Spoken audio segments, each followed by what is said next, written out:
For waiting patiently on the line. Just before we get started, for everyone on the line, if you would like to receive CPE credits, please put in the chat box Regulatory 2017. I will now hand it over to Scott Polikoff, and we'll get underway here. Hello, everyone. It's a pleasure to be hosting this webinar on regulatory hot topics. We have a lot of information that I'm going to try to cover in the next hour. A lot of slides. This material will be available to you. The recording will be available to you. We have people on this webinar from across the country, so we're going to be talking about a lot of topics. Some will be macro in nature and some will be micro in nature. So many of you on this webinar have seen this first slide, and then you'll see these bubbles moving from 2015 through 2016 and into 2017. These bubbles represent the risk areas that we have seen demonstrated by the regulators, either through the various examination reports that we have access to with our clients, or through the Regulatory Feedback Initiative program, where we work with many of the trade associations on getting survey responses from each of your banks after an examination, and we put together the material for the coalition on the regulatory feedback. What you can see, though, is on the far right-hand side, risk management, strategic risk are some of the key areas that the regulators are focused. Hopefully all of you can see the asset quality bubble that is near the far right, but not quite all the way to the far right. The next iteration of this graph, you're going to see that asset quality bubble continue to move to the right. It's a hot topic for the regulators, and I think that some of the comments throughout this conversation will focus on asset quality. So I'm just going to talk through all of the items that I would like to get to on today's webinar. I'm afraid I'm not going to get through all 14 of them, but we're going to pull them up on this slide, and I'm going to show you or talk to you about which ones we definitely want to hit today. So there's the 14. The first 8, going through the wholesale funding, we have a presentation that we're going to go through addressing 1 through 8. If we have time at the end of the presentation, 9 through 14 will be areas that we focus on. I just want to point out for a moment number 7 on this list, Community Reinvestment Act. Never did I imagine as part of a regulatory hot topic item that I would be focusing on CRA. But I have encountered some situations recently with some of our clients, and then some topics that are in the news that warrant discussion today about CRA and what we're seeing either from specifically the Federal Reserve or DOJ. So unfortunately, the CRA discussion is going to be toward the end of this hour webinar. But if you can, please stay on, because it's going to be a very hot topic for all of us. So what we're going to do is we're going to jump right into risk management. And the reason risk management is so important from a regulatory hot topic perspective is in the old days, examinations used to be conducted primarily driven by financial metrics. What are your level and trend of your financial metrics? And that's where the examiners eventually came to their conclusions regarding risk profiles. More and more, we're seeing that the regulators are focusing on risk management practices at least 50-50 in driving their assessment of risk profile.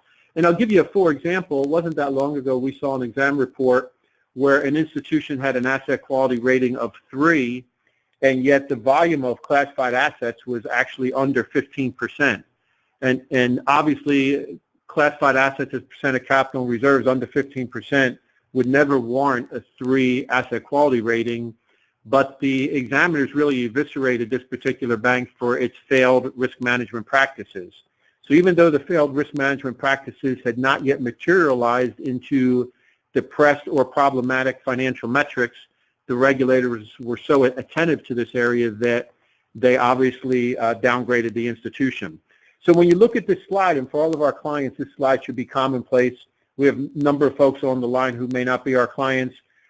These 8 risks here are the critical risks that the regulators focus on outside of the CAMELS area. And then you can see the inherent risk column Inherent risk is not saying that you have a problem risk in this area. Instead, what it's saying is, given your strategic plan, you have higher or lower inherent risk in these particular 8 categories, driven by your strategic plan or driven by other factors, obviously. So for inherent risk, it can be low, moderate, or high. The next column is risk management practices, and we're going to break out risk management practices soon. But again, for risk management practices, the notion would be they're either weak, acceptable, or strong, resulting in the ultimate composite risk category, which is low, moderate, or high, and then what is the trend line on a go-forward basis. The next slide provides, this is a reference slide, it provides a definition for each of the 8 risks. Often the risk kind of overlaps, so for those of you who want to dig a little deeper into each of these risk categories, you can see here how the regulators identify these 8 risks. This slide is the slide that I want to focus on for a moment because we really want to understand what we mean by risk management practices. So the regulators have divided risk management into 4 categories. As you can see here, board and senior management oversight, policies and procedures, risk monitoring and MIS, and internal controls. So I would ask that anytime we collectively talk about risk management practices, we always keep these 4 categories in our mind. And let's just walk through what we mean with these categories. So this slide talks about board oversight. We're going to separate board oversight and management for the next couple slides. So board oversight, we list all of these categories, but let's just walk through them in high level. The board should establish the level of risk for the institution. We tend to do that through the Enterprise Risk Management Program. Sometimes the Enterprise Risk Management Program that has risk thresholds to it aligns with a risk appetite statement. The board should also approve the strategic plan and all appropriate policies. The board needs to ensure that management is capable, and the board needs to evaluate management. It's remarkable the number of criticisms I've seen in examination reports recently where the examiners criticize the board for not doing a performance evaluation on the president and CEO. So please be attentive to that area. The individual board skill set is an area the examiners look at. So generally, the examiners want to see some diversity of experience and knowledge on the board. If everybody sitting around the board table as an independent director is in the construction business, that could be viewed as problematic. If everybody happens to be a college professor, that could be problematic. The examiners are looking for diversity in that area. The board needs to understand the risk profile, and understanding the risk profile of the institution also means being capable of sitting down with the examiners as part of the examination process and responding to the examiners, where more and more often they're asking independent board members, tell us what you believe the risk profile of this institution is and the direction of that risk. The board's got to be sure it's getting the appropriate MIS reports and board packets. I think more and more you're going to hear me say death by data throughout this presentation. The concern here is sometimes management provides too much data to the board and not enough analysis of that data. Independent board members need analytical material along with the data so that they can help form the appropriate conclusions. And obviously the board needs to provide guidance. So that's the board part of it. Let's talk about the senior management part of it. Senior management needs to implement strategies. Senior management needs to possess the requisite skills. And the requisite skills, this particular area is interesting from a regulatory perspective because the regulators are not looking at what you have done in the past, whether you've had a 10-year, 20-year, or 40-year banking career. They're looking at whether your current skill sets are properly aligned for today's economy and the strategic direction of the bank. Management's got to be sure that we have an effective risk management program in place, and management needs to have a strong knowledge of both the market as well as the institution-specific strategic opportunities and risks. So that's the first column in risk management. That's the board and management. We'll move to the second column, which is policies and procedures. And in essence here, and obviously everybody can read these 4 dots, but the policies that you have for your institution have to be A, comprehensive, and B, specific to your current risk profile, and C, specific to your strategic plan. So B and C are critically important here. I mean, everybody tends to have comprehensive policies and procedures, but as your strategic plan takes your bank in a different direction, you'll want to be sure that your policies and procedures address where you're at today and where you anticipate going. So it's not uncommon for us to see criticisms in the exam report where the examiners state that the policies and procedures are appropriate for the bank's current position, but do not align with the changing strategic plan or growth or operating new branches, et cetera. So please keep that in mind. The next item within risk management is the risk monitoring and MIS. And again, I'll go back to this notion of death by data. It's not about the volume of data, it's about the appropriateness of the data and then the conclusions that accompany the data. And when I say conclusions that accompany the data, I've seen the regulators reference not just conclusions, but the proper analysis and the proper recommendations. So I'll give you an example. We were at an institution recently doing some work. It was a brand new client, and the board was getting an avalanche of data that the management team at that point was supplying regarding interest rate risk. The independent directors did not understand it. Management was not providing, and this was a brand new client, so this was not a FinPro generated report, this was a management generated report.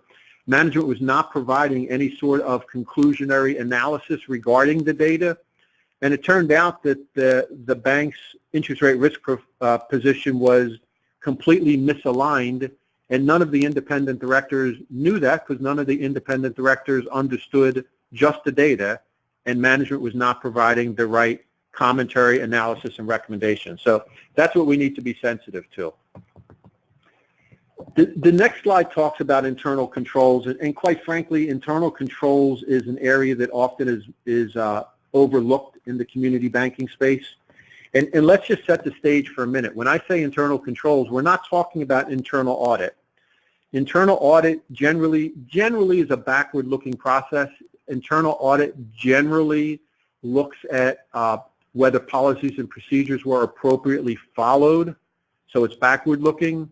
Internal audit in this particular case, and internal controls in this particular case, is more focused on what decisions are we making today, what decisions do we have to make in the future, how are we analyzing the risk versus the rewards of those decisions, and how are we documenting those decisions. One of the easiest examples I can offer on this webinar is the need for a policy and a procedure for new, enhanced, or modified products or services. So what I mean by that is some of you on this call may be wrestling with a decision, how do we want to expand our mobile banking platform? Or do we want to put an ATM in a new location? Or are we going to open a branch? And each of those kind of strategic decisions represents an internal control opportunity where there should be a process that is fully documented, understanding the risks associated with these decisions, the revenue anticipated with these decisions, who's responsible for the decisions, how we're going to measure success with these decisions, and then a phrase I'm very comfortable with, which is post-implementation analysis, which means even after we pull the ripcord and execute on these decisions, how are we going to go back and analyze that or these decisions to ensure that we did things the right way, or if there are avenues for improvement. This is what the regulators are looking at under the notion of internal controls, again, under the full notion of risk management. Let's move from risk management to the notion of peer groups. And the title of this slide is very specific. Do not allow the examiners to examine your bank using the wrong peer group. So let's talk about peer group. And Don Musso and I have now had multiple meetings with the FDIC and the Federal Reserve, only one meeting with the OCC, where we have talked about the examiner's improper use of UBPR peer groups engaging a particular bank's performance. On this slide, and I know it's a little busy, on the right-hand side represents the UBPR peer groups. And as you can see, if you take a moment to look at it, these peer groups really do not differentiate a bank in Maryland from a bank in Seattle, Washington. The first breakdown by UBPR is by size, and even by size, anything over $3 billion is lumped together.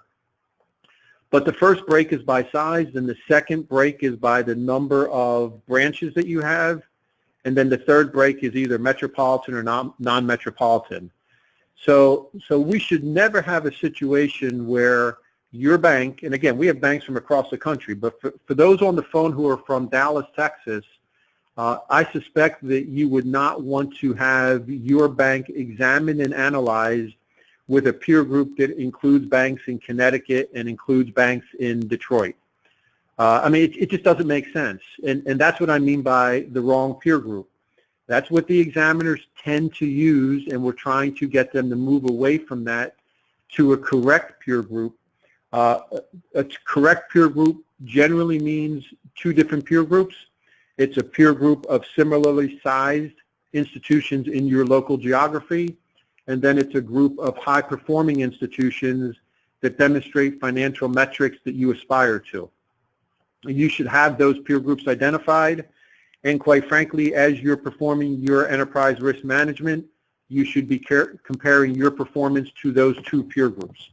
So it's a critical area. The next hotspot on the regulatory side is do not allow your examination to be completed based on best practices. And this is a really hot issue. Let's face it, what's happening is the examiners are going from bank to bank to bank, and through these examinations of all of these banks, examiners are identifying what they believe to be best practices. The examiners then come into our banks and note that we may not be doing something that they had identified as a best practice in another institution. No harm, no foul in the examiners telling us about these best practices so that we can consider whether we want to implement them. But the problem is examiners are going beyond that and putting these comments in exam reports as things that we need to do, but they're simply best practices in the examiner's eyes that are not supported by regulatory literature. I'll give you an example of this. We had a client recently where the examiners came on board and looked at the unsecured lending to some high net worth individuals. And in this particular program, the bank's executing, it requires that every month the borrower zero out the line of credit for 7 days. The examiners are saying that's not good enough. The borrower really needs to have a cleanup period, a zero balance period for 30 days. It's one thing if the examiners are saying, based on our experience, this is the most common approach and y'all should think about it.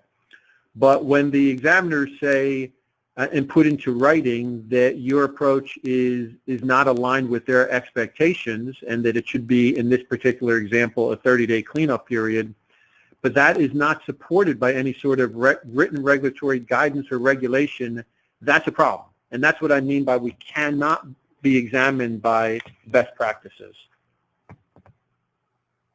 We're seeing on the regulatory side very much a focus on loan underwriting and concentration risk.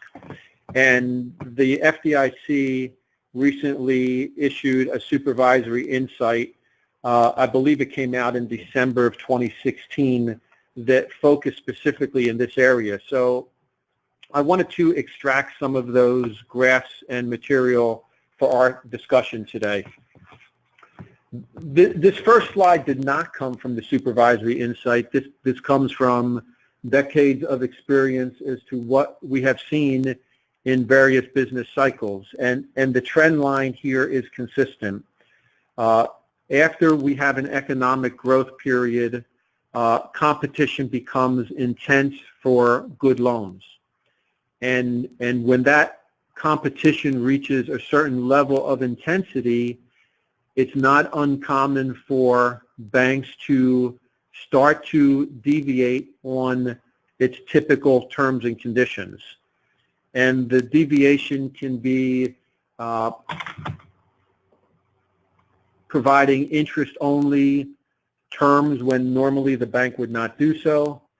It could be issuing non-recourse loans when the bank would normally not do so.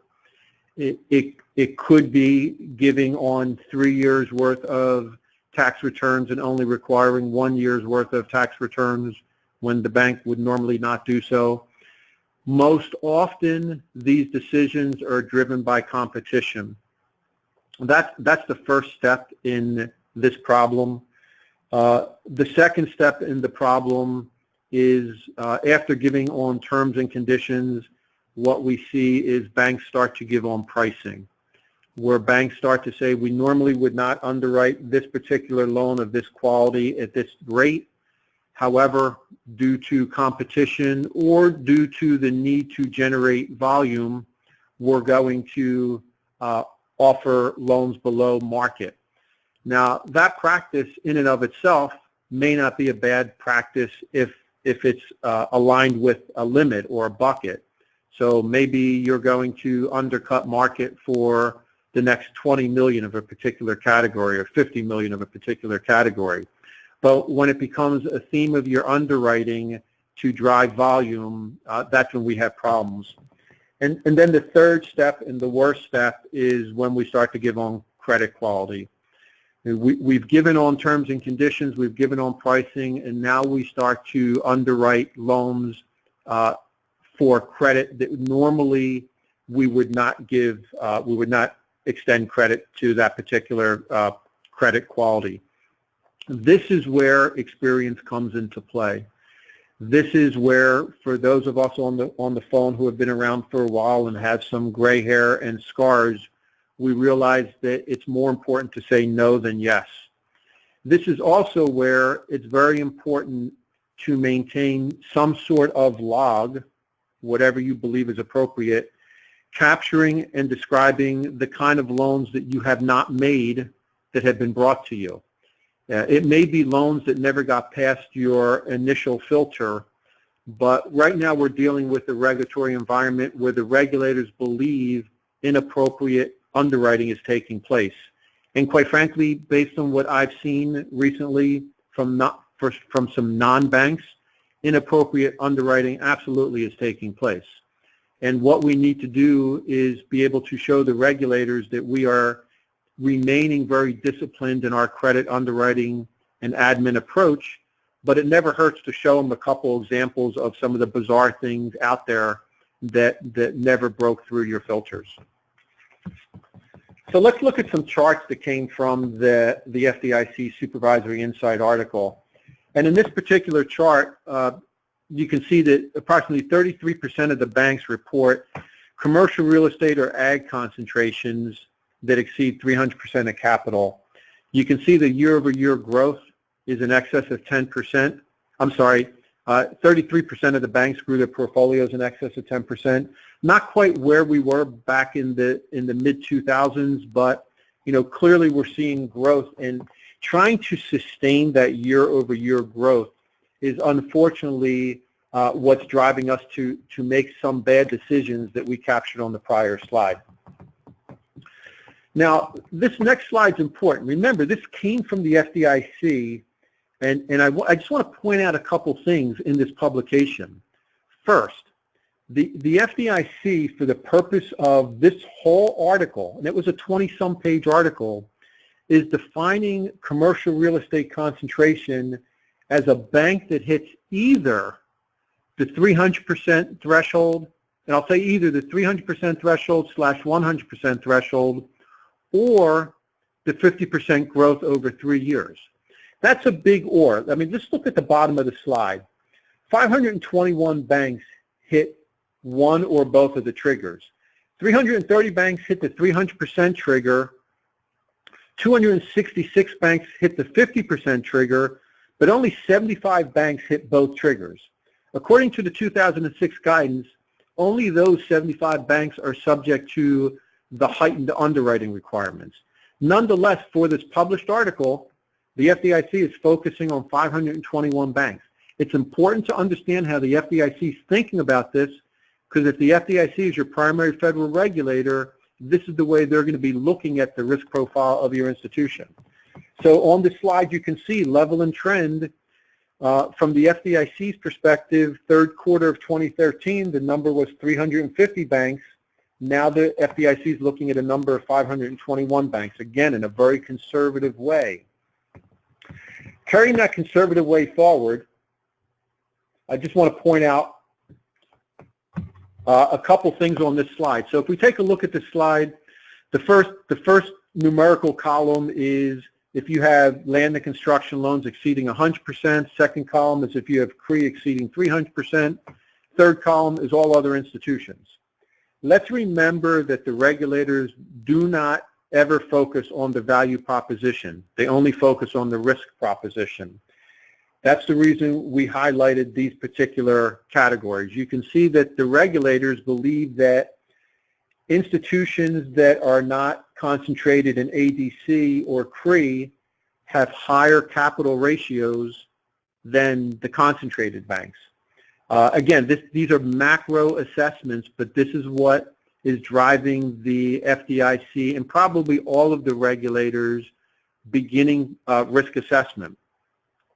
Then the second bubble talks about wholesale funding to the asset ratio, and this is a focus where the FDIC is saying those banks that have a concentration in either construction or CRE have a higher reliance on wholesale funding.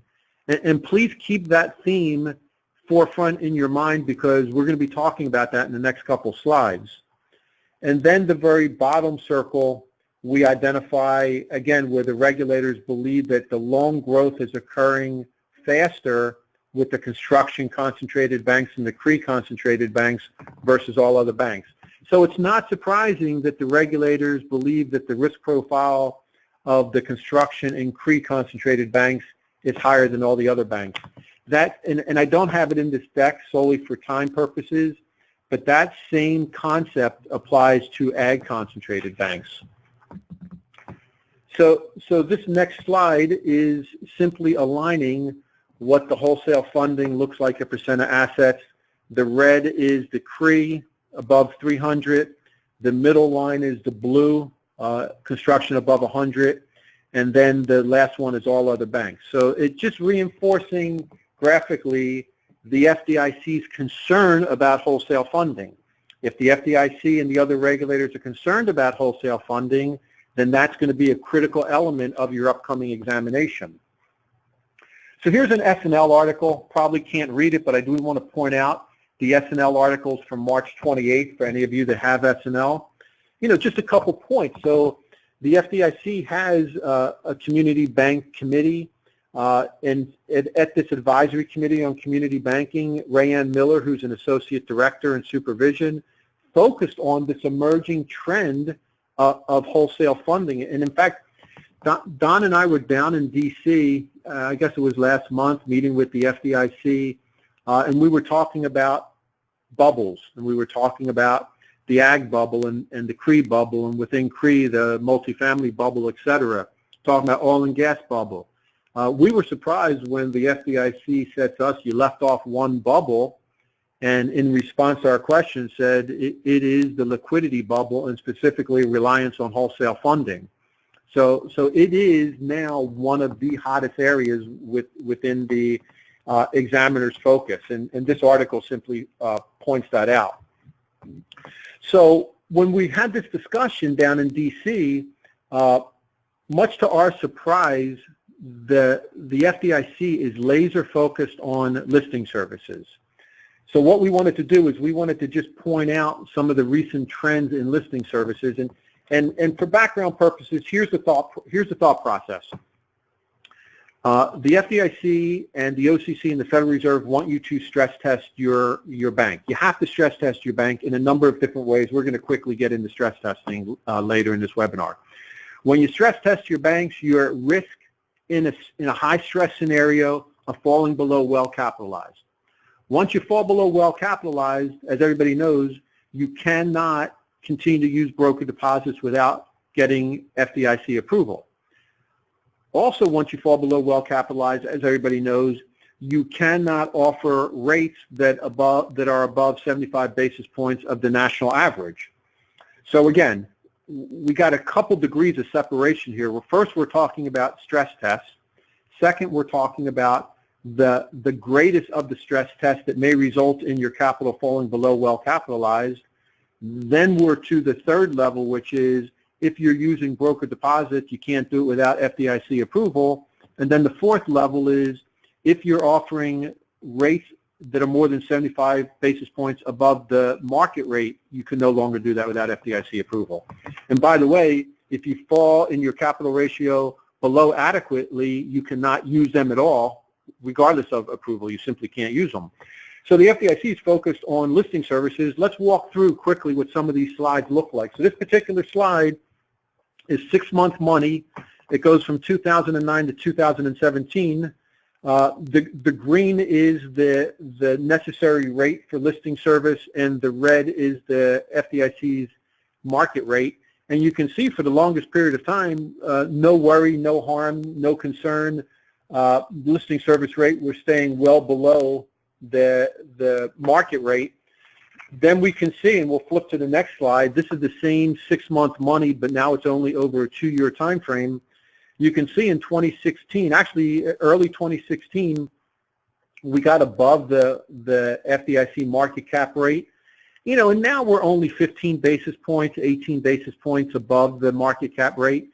But we got to monitor this from a level and trend perspective. So we're probably fine on 6-month money, but we're starting to see that delta occur.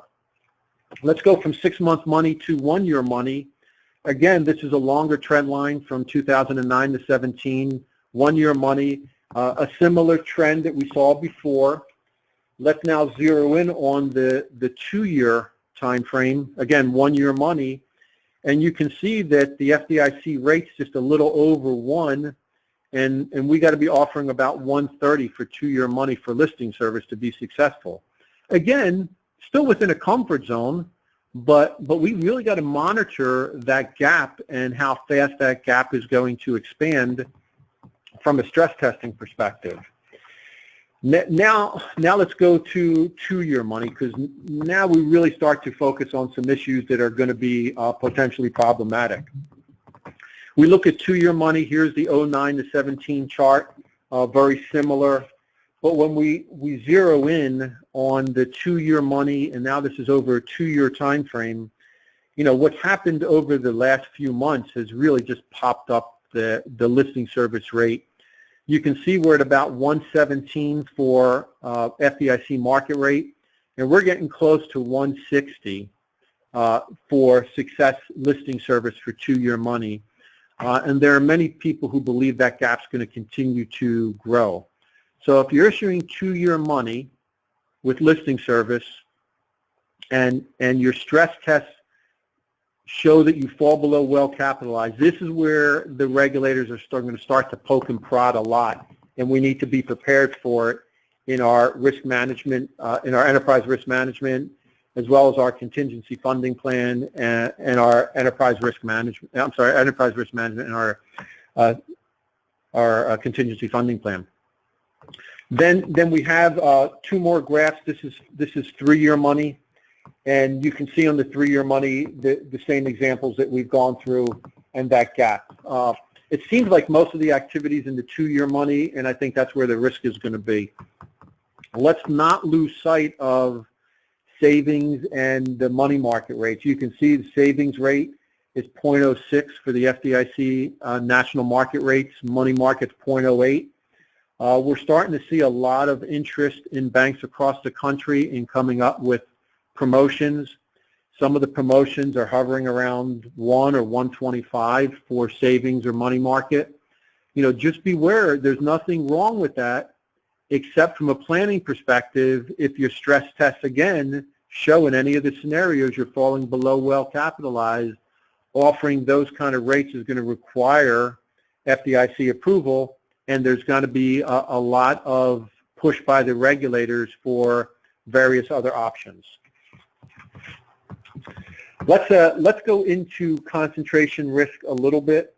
Obviously, for anyone on the line who has concentration risk, the points on this particular slide are things that you already should be doing.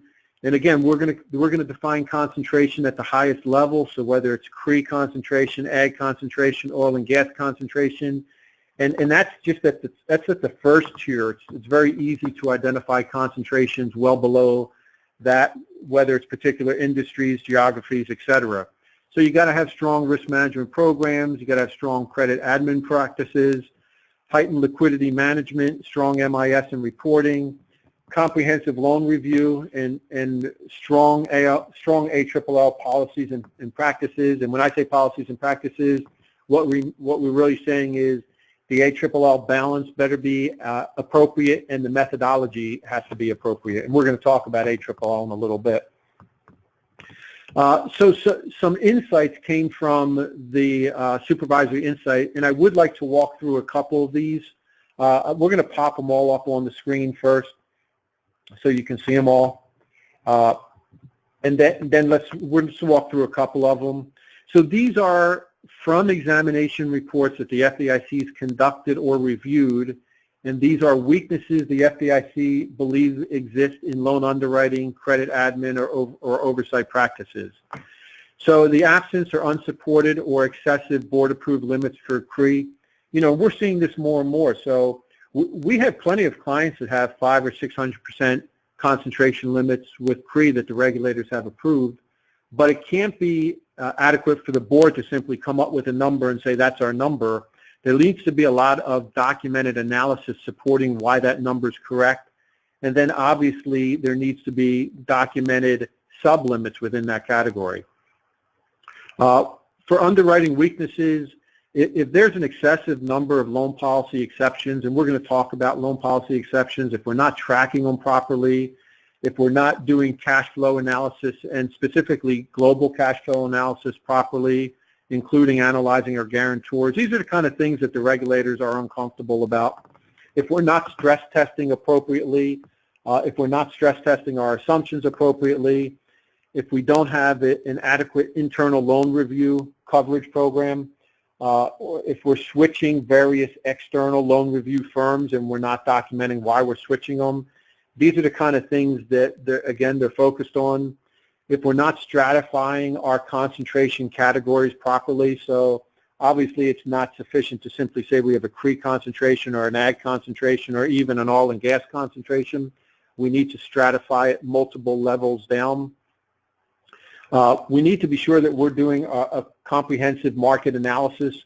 Generally, we're seeing that done by third parties so that we can understand not just where we're at and why, but where we're going in our strategic plan, and is it supported by an independent analysis that if we're going to attack the Tulsa, Oklahoma market for multifamily, we better have some outside expertise or inside documented expertise that market's going to be a strong market in 2018, 19, and 20.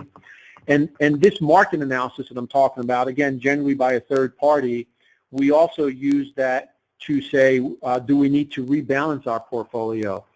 Might we be heavily focused in the South Boston market for construction, and now we believe that market's going to slow, so how are we going to reduce our exposure in our portfolio?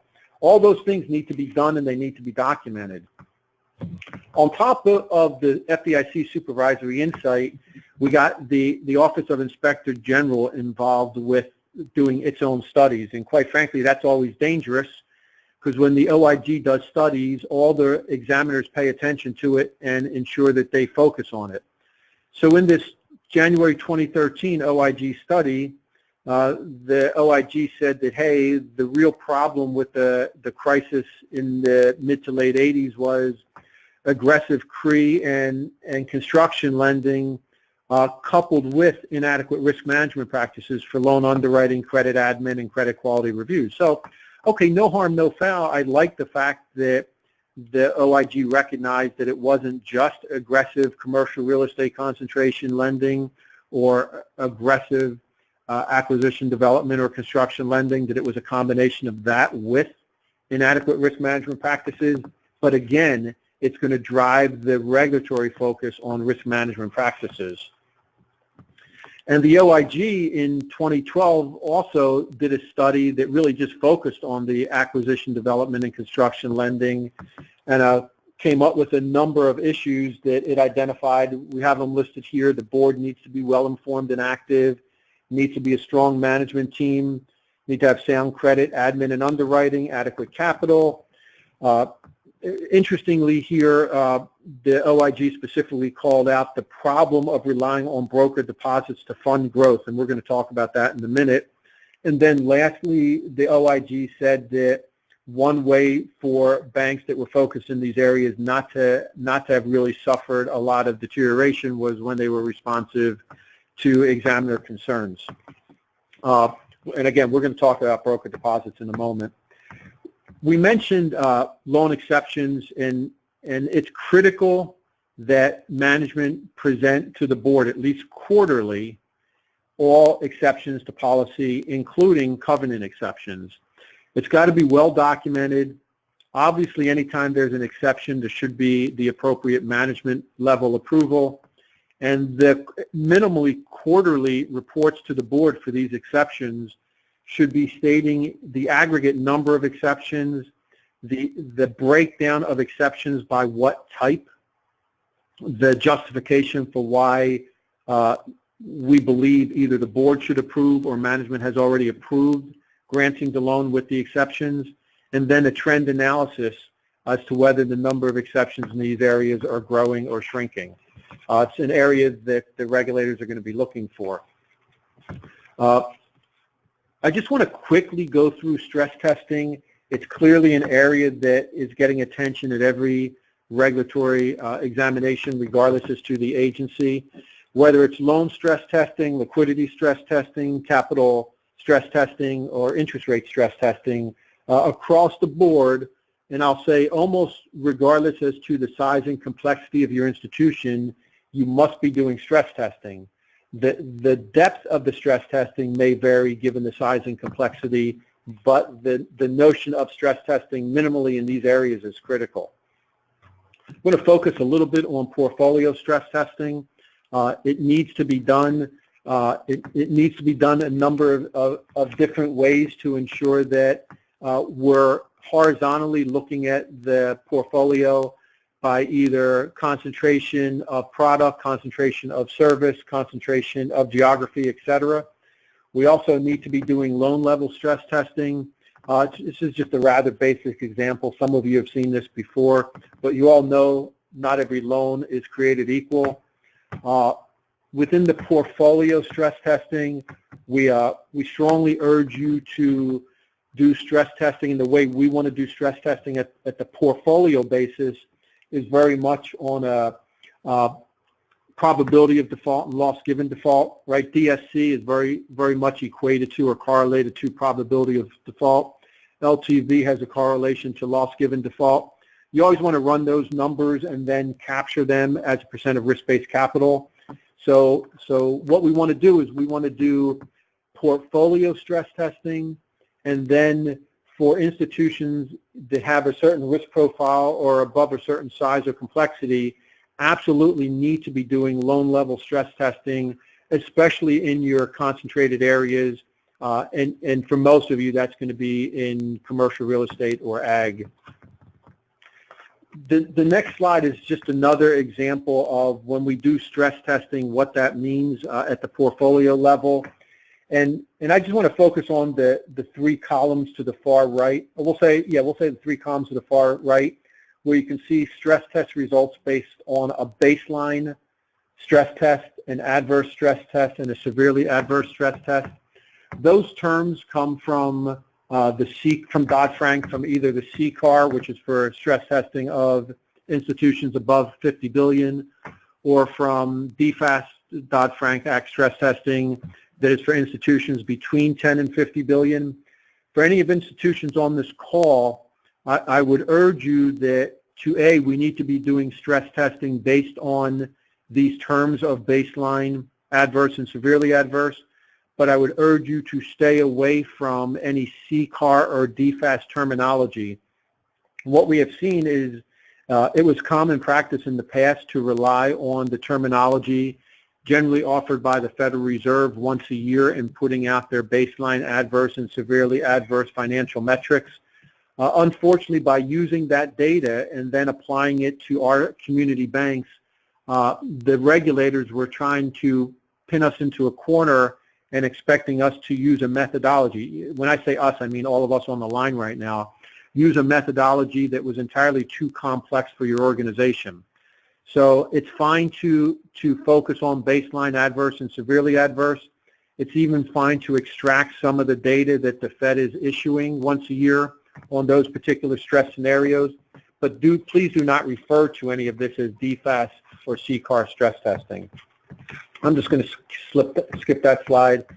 When we talk about loan level stress testing, and again, for many of you on the line, you need to be doing loan level stress testing. It's really all about data.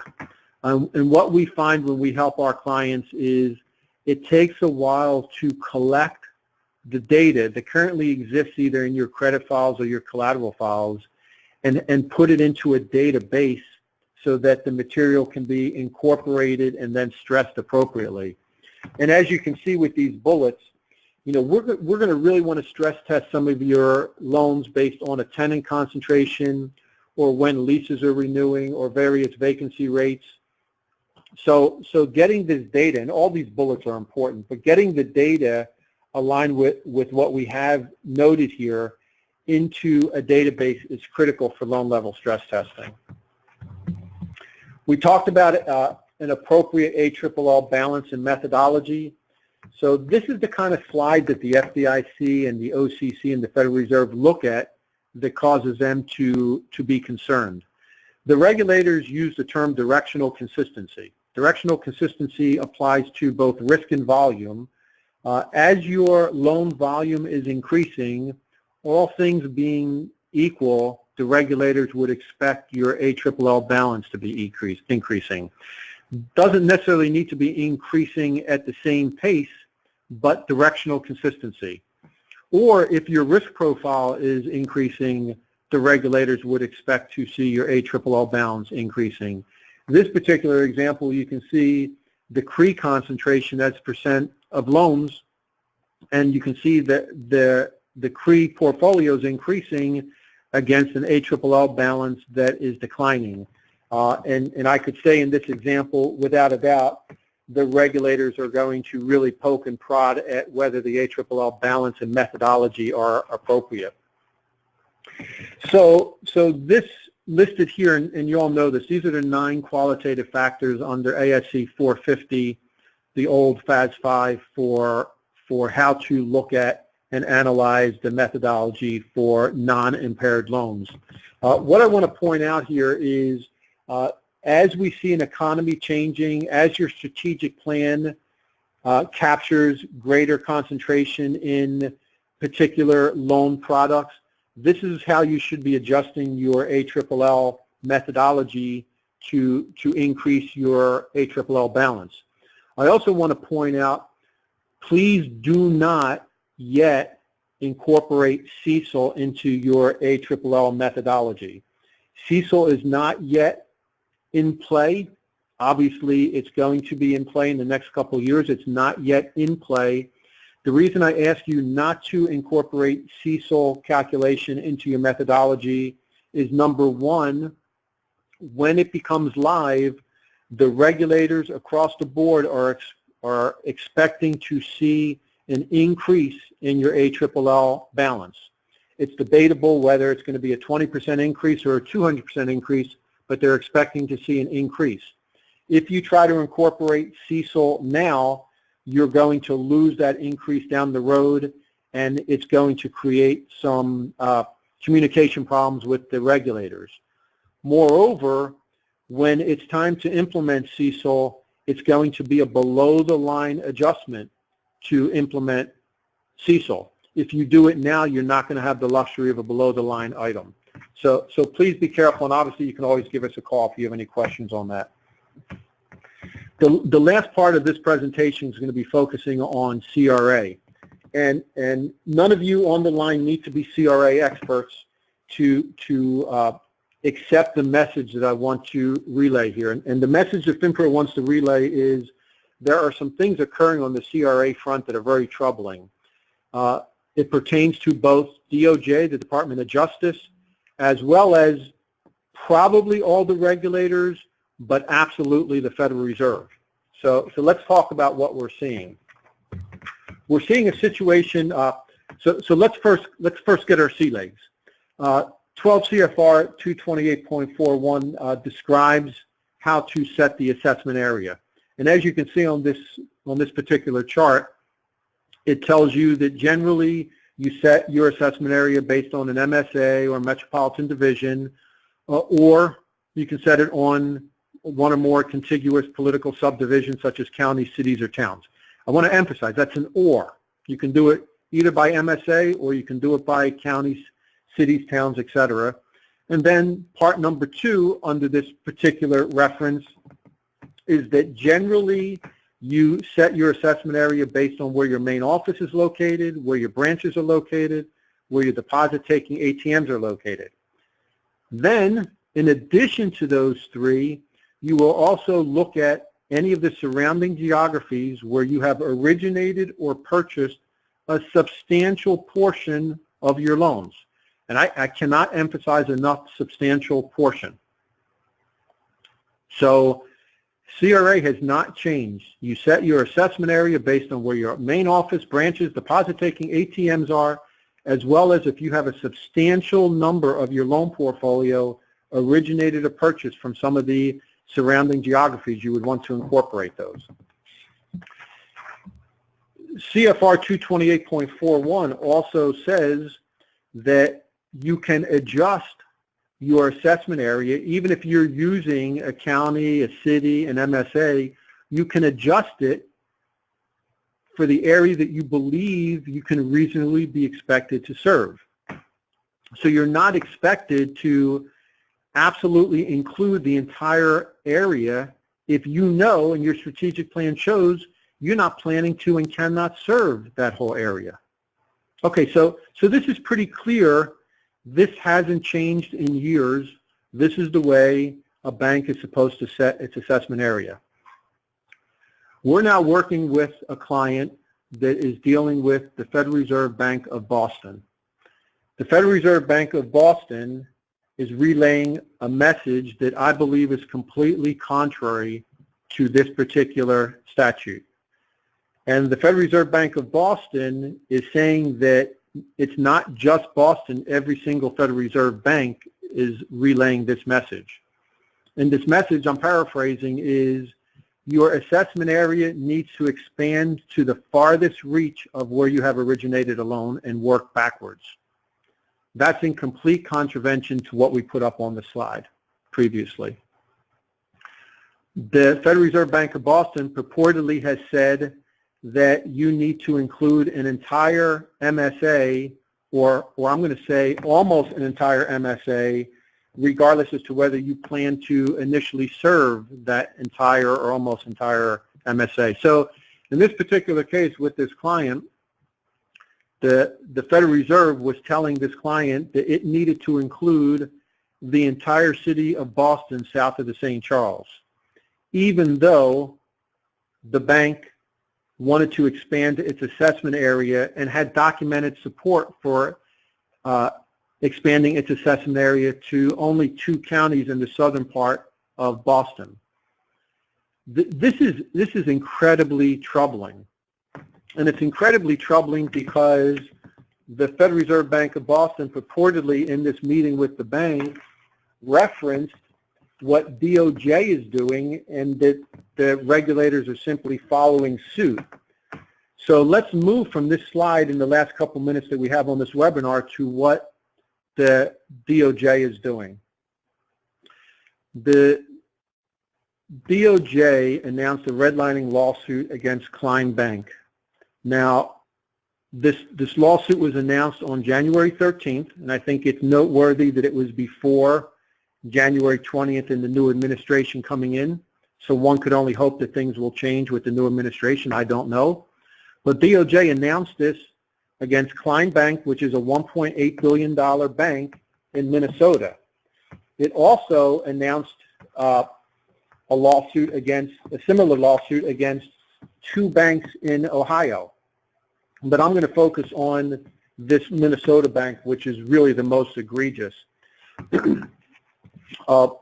Normally what happens in a case is when the examiners go on site, if the examiners believe that there's an instance of redlining, if the examiners even suspect discrimination, the examiners make a referral to DOJ. When the examiners make a referral to DOJ, DOJ reviews all the information that the regulatory agency provided, and the DOJ makes a decision. It will either investigate the case or it will remand the case back to the regulatory agency for any appropriate action. My experience, 26 years on the regulatory side, is probably 75% of the cases get sent back to the agencies for the agencies to handle. Maybe even more, maybe it's 80%. But in this particular case with Klein Bank, the regulator, in this case the FDIC, did not even make a referral to DOJ. In this case, DOJ on its own made a decision, we don't know how, but made a decision that it believed, DOJ believed, the Klein Bank was redlining. This is after FDIC examinations, both fair lending examinations and CRA examinations, never identified any sort of redlining or discriminatory practices. DOJ on its own decided to do this. And as you can see on this slide, and what makes this absolutely horrible is what DOJ decided was that the bank, Klein Bank, needed to include the city of Minneapolis and the city of St. Paul in its assessment area. It never, at least publicly, identified any data to support why Minneapolis and why St. Paul needed to be included in the assessment area. DOJ decided that the bank needed to include it. So what DOJ did, and the statute allows this for any of the regulators, is perform a CRA assessment with the new assessment area that in this case DOJ identified, not the bank. And as a result of doing that, DOJ said, well, we're now including Minneapolis and St. Paul in your assessment area, and we don't believe that you're lending enough in those areas, or at least in the minority neighborhoods in those areas. Holy cow, it wasn't even part of the bank's assessment area to begin with. Now what's interesting here is DOJ produced no evidence to support its position. DOJ on its own expanded the bank's assessment area. DOJ, upon this redrawn assessment area, decided that the bank was not lending enough in this new assessment area. It is interesting, the bank did actually make loans in this assessment area, but in no way, and remember the language, in no way was it a substantial portion of its loans, but it did make loans in that area. So as a result, the DOJ believed that Klein Bank was redlining. And you know, we have CRA going crazy here. I mean, what I just described, at least on the publicly available data, what I just described is absolutely unacceptable. I'm thrilled with at least the initial reports that Klein Bank is fighting this. And now my concern is we have at least one agency, being the Federal Reserve, and there could be more that I'm not aware of, and very specifically the Federal Reserve Bank of Boston, citing this and saying we're going to apply the same approach to the way we conduct our CRA and fair lending exams. And we're going to look at whether you have sufficiently covered certain areas, and I tend to call these areas urban areas. We have a client that experienced something like this a number of years ago with a different Federal Reserve Bank in a different urban area. And the reason I point all this out is we have to know that this is happening, and we have got to be laser focused in support for why our assessment area is appropriate, especially if any of our assessment area is nibbling around any counties that are adjacent to an urban area. I did not get through, and I was concerned that I would not get through the other points on this list. We'll try to have another webinar to discuss these other key hot topics. There's just so many of them out there right now that I wanted to cover what I thought were the most important ones. So with that, I'm going to turn it back over to Harrison for any closing comments, anything required for any CPE, and I thank everybody for their time. Yeah, no, if you would like, on our website, you'll be able to find the recording as well as the PDF version of this presentation for your references if you want to share with your employees or anything like that. And with that, that concludes our webinar for today. Have a great rest of the week.